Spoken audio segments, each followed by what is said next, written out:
Have you heard that sitting is the new smoking? That might be a bit of an exaggeration, but it is true that prolonged sitting is bad for your health. The good news is that there are little things that you can do to combat a seated lifestyle. And in this episode, I'm going to give you ways to do just that. Hi, I'm Stephanie Phillips Markstein, and I help health conscious people optimize their physical and emotional well-being so that they can show up in the world as the best and most confident version of themselves. So while consistent exercise is important, and as a personal trainer, I can speak to that very wholeheartedly, there's another strategy for accumulating more movement and burning more calories, and it's called non-exercise activity thermogenesis, or NEAT for short, N-E-A-T. So first of all, why is sitting bad for you? Well, it deactivates the brain and it actually lowers your metabolism. Over time, limited physical activity, such as sitting in front of a television set or at a computer, and not enough mental stimulation and not enough socialization have a detrimental effect on the brain. And even though a lot of experts, most experts agree that we do need to have brain health be a priority, most people are kind of more reactive than proactive on that score. So the good news is that movement can help, and it does not have to be a marathon. So there are several categories of the NEAT movements. And the best part is that these not only increase your overall movement in your daily life, but they also help to support brain health. So speaking of health, in every episode, I like to provide you with a powerful resource that can help, give you value and promote health in various ways. In this episode, I have for you a free PDF guide called Keto for Beginners. If you have been wanting to try the ketogenic lifestyle, or keto for short, and you've been confused and you've been overwhelmed by all the details and you didn't know where to start, I have basically done the research for you and made it easy. And so I have a PDF guide that I will post the link for, that you can pick up, which gives you a question and answer section on how to implement the keto lifestyle. It gives you three exercises to help you trim your waist, and it also gives you 2 keto-friendly keto-friendly recipes. It also, at the very back, there is a bonus which gives you some resources that will help to kind of move you into your keto lifestyle journey a little bit quicker and a little bit easier.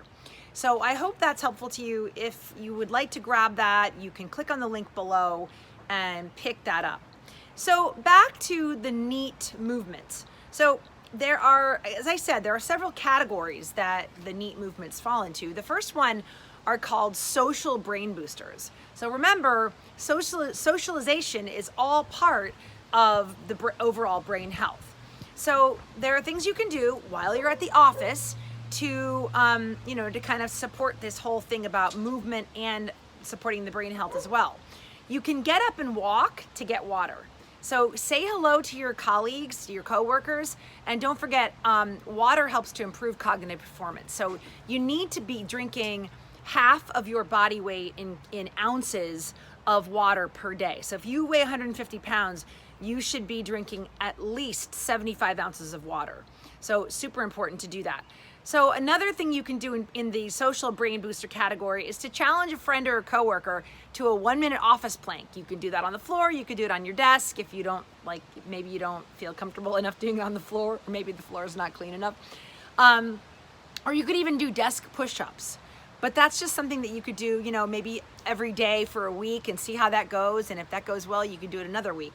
When you're on a long phone call, walk. Whether you're home, whether you're in the office, walk while you're on a long phone call. Schedule a walking meeting. Tell your colleagues that you don't want to sit at a conference table, but you want to just take a walk and do your talking while you're walking. Another category, and that's just a few of the examples of the social brain boosters. Of course, there are many more, but I'm just kind of condensing this for you guys. There are yoga brain boosters, and I'm a yoga teacher, so I'm not going to give you, all of the different yoga poses that will help you, but pretty much all of them.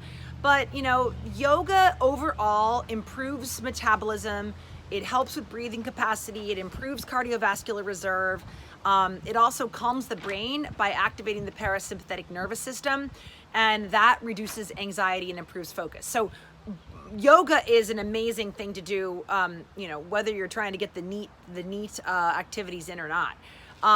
But remember that there's the breathing part of it and there's the movement part of it, and they both work to help you with the you know, overall adding movement to your day, but also to support your brain health. There are dance brain boosters, where you just get up out of your chair and dance for a little bit. Dancing increases blood supply to the brain, and let's face it, it usually makes you happy even if you stink at it. So, you know, whether you're talented or brave, you know, get up out of your chair and bust a move for a little bit. There are nature brain boosters, and you know, in yoga we talk about walking meditations, and I always encourage my yoga students to do walking in the grass so that you can really feel nature under your feet. It helps you to become more mindful. It helps you to become calmer, helps with anxiety. But you know, you can walk outside anywhere. You could work in the garden. So those are just, you know, go hug a tree. There are a lot of things you can do in nature, but any of those things will help to you know, again, increase activity and increase overall brain health. There are on-the-spot brain boosters, which are kind of cool because if you're sitting and you, or even if you're standing, you know, you're waiting in line at the post office or you're in line at the grocery store, you can do things like, you know, squats and lunges. Yes, people might look at you strange, but it doesn't matter. You can do jumping jacks. You can march while you're standing or seated. You can perform balances on one leg. I highly recommend tree pose, but you know, obviously there are many others. But you know, while you brush your teeth, do a tree pose on each leg. The first minute, you know, hang out on one leg. Second minute, hang out on the other leg. I mean, the nice thing about doing things when you're brushing your teeth is you know you're going to brush your teeth, so you know you're going to get that in twice a day. So if you're working on balance and you know that that's a place that you maybe need a little bit more support, try doing balance while you're brushing your teeth. And if you have to, hold on to something a little bit while you're, you know, hold on to a counter for a little while you're doing it until you get your steady footing. And then there are seated brain boosters. And this is when you really are stuck in a place where you can't get up. A plane, a movie theater, a conference room where you're in a meeting that you can't get out of because your boss is giving the presentation.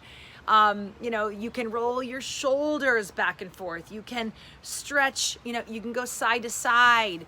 You can stretch your back and your chest by simply taking your fingers, clasping them.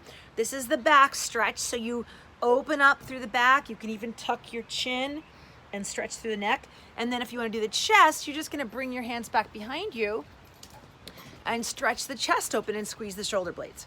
So, you know, then there's, you know, marching in place, there's fidgeting, all the things that your teachers didn't like you to do. The fidgeting is actually one of the reasons why these non-exercise activity thermogenesis movements got started in the first, that research. It's the reason it got started is because people fidgeted and they discovered that it actually helped with brain performance and it helped burn calories. So fidgeting is good, no matter what your teachers used to tell you.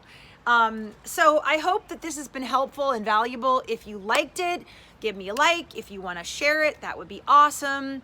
And also don't forget to pick up Keto for Beginners. It is a really valuable resource. I think you're really going to like it. And connect with me on Messenger and we can have a discussion about it. And I can even, you know, give you a few more resources that might help you on your journey. So click on the link below to pick that up. And in the meantime, I will see you all back here next Thursday. I hope you're having a wonderful week and we'll see you soon. Bye-bye.